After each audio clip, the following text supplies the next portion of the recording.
Partner आपको दुखी कर रहा है और इसी वजह से आप भी पार्टनर को अगर दुखी करना चाहते हो तो इस वीडियो को लास्ट तक ज़रूर देखना। इस वीडियो से आज आपको काफ़ी कुछ सीखने को मिलेगा। आज के इस वीडियो में हम बात करने वाले हैं कि आप पॉजिटिव तरीके से रिवेंज कैसे ले सकते हैं। देखो, एक रिलेशनशिप में ऐसा टाइम ज़रूर आता है जहां पर पार्टनर हमें बहुत ज़्यादा हर्ट करता है और इस वजह से हम ये सोचते हैं कि हमें भी उस इंसान को बहुत ज़्यादा हर्ट करना चाहिए। यानी कि अगर आपके बीच में एक नॉर्मल सी बात हो रही है और हल्का सा भी नेगेटिव वर्ड आता है या फिर कुछ भी नेगेटिव चीज़ें आती हैं तो उस छोटी सी चिंगारी को एक बड़ी सी आग होने में टाइम नहीं लगता। यानी कि आपके बीच में अच्छे से बातें चल रही थी, लेकिन एक छोटा सा टॉपिक निकला जो दोनों के लिए नेगेटिव था और उस टॉपिक को आपने इतना बड़ा कर दिया।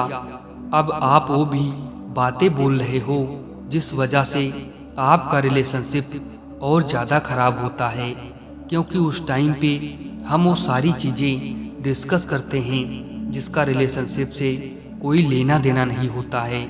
हम पिछले 5 साल पहले की बातें निकालने लगते हैं और आने वाले जो 5 साल हैं वहाँ की भी बातें डिस्कस कर लेते हैं। हम उस इंसान को दिल खोलकर निगेटिव चीज़ें बोलते हैं और इसी वजह से वो भी इंसान हमें बहुत ज़्यादा निगेटिव चीज़ें कहता है।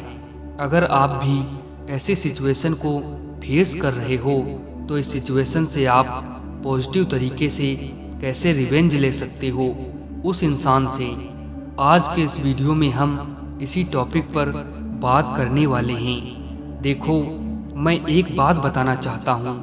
बेसिकली इस बात को मैं बहुत ज़्यादा मानता हूँ। अगर कोई इंसान आपकी वैल्यू नहीं कर रहा, आपसे लड़ाई कर रहा है, हो सकता है आप उस इंसान से बात कर रहे हो और अचानक आपकी लड़ाई स्टार्ट हो गई और आपकी लड़ाई बहुत ज़्यादा बढ़ गई है। तो अगर आप उस इंसान को रियलाइज़ करवाना चाहते हो तो अपनी तरफ से शांत रहना सीखो। कम बोलो, सही बोलो और शांत हो जाओ, क्योंकि इस सिचुएशन में डिस्कस करने जैसा कुछ भी नहीं होता है जिससे कि आप बहुत ज़्यादा गुस्सा हो जाते हो और इसी वजह से आप चीज़ें डिस्कस करने की जगह बहुत ज़्यादा लड़ाई करते हो। जितनी चीज़ों को डिस्कस करोगे, जितनी बातों को डिस्कस करोगे, प्रॉब्लम उतनी ज़्यादा बढ़ेगी। हमें लगता है कि मुझे बस उस इंसान को ये बात बतानी है और फिर मैं उस इंसान से बात नहीं करूँगा।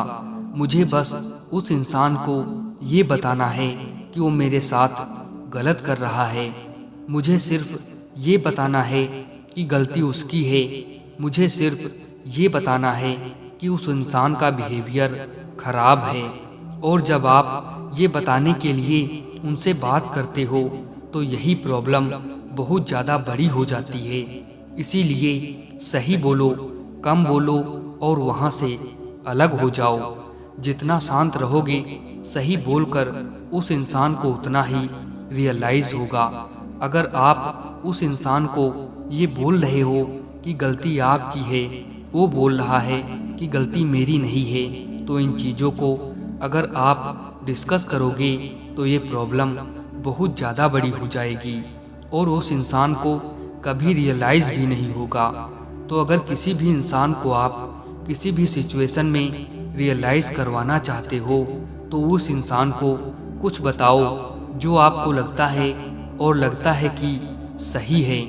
इसीलिए अगर आप एक बात बोलकर रिलैक्स होकर वहाँ से निकल जाते हो तो फिर काफ़ी ज़्यादा पॉसिबिलिटीज़ है कि उस इंसान को भी सोचने का टाइम मिलेगा और आपको भी काफ़ी रिलैक्स लगेगा। आपको जो बोलना है, जो डिस्कस करना है, वो कम शब्दों में डिस्कस करो और वहाँ से पीछे हट जाओ। जितनी ज़्यादा चीज़ों को डिस्कस करने की कोशिश करोगे उतनी ही ज़्यादा चीज़ें डिस्टर्ब हो जाएंगी। इसे ट्राई करो एक सिंपल तरीके से। उन्हें बताओ उन्हें सीधे ब्लेम करने से अच्छा है उन चीज़ों पर सवाल उठाओ जो वो कर रहे हैं। अगर गलती आपकी है तो आप सॉरी बोलो, क्योंकि उस सिचुएशन में अगर आप सॉरी बोलोगे तो उस इंसान को ज़रूर रियलाइज़ होगा। उस इंसान को कम शब्दों में बताओ कि हाँ, वो इंसान ऐसी गलती कर रहा है, वो इंसान गलत तरीके से बिहेव कर रहा है। तो उनके बिहेवियर को, उनकी बातों को ब्लेम करो, ना कि सीधे उस इंसान को। और उन बातों को मत निकालो जो पास्ट में हो चुकी हैं, क्योंकि अगर आप निगेटिव चीज़ों को ढूंढने निकलोगे तो निगेटिव चीज़ें बहुत ज़्यादा हैं। इसीलिए कम बोलो, अच्छे से बोलो, वहाँ से बाहर निकल जाओ। इन चीज़ों को ज़रूर ट्राई करना। अगर आप भी किसी इंसान की वजह से बहुत ज़्यादा दुखी हो रहे हो, या फिर कोई इंसान आपसे बात करते वक्त बहुत ज़्यादा लड़ाई करता है, तो